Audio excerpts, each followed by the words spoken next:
HSP90 inhibitors, which have some activity across all of KRAS, are very highly active in the subgroup of KRAS that also lose LKB1. We call this the KL subgroup.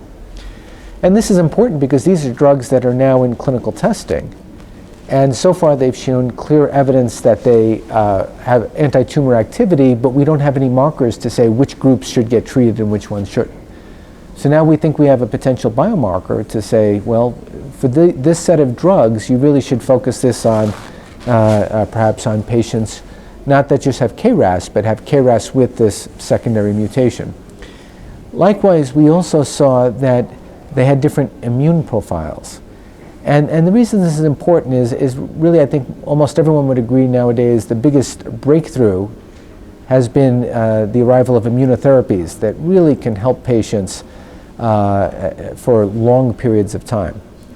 Well, what we saw was that within KRAS tumors, some of them had a lot of immune cells and a lot of these immune markers that make us think they're going to respond to our newest immune therapies, like PD-L1 inhibitors or CTLA inhibitors.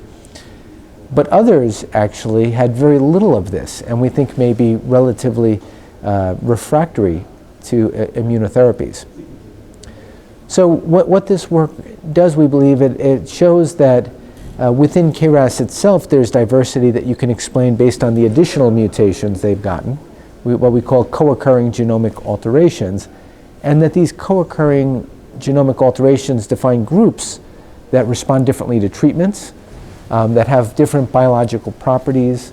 And so we think this is, in a way, the evolution of targeted therapies, where we started by trying to target oncogenes, and that's been tremendously successful in some areas.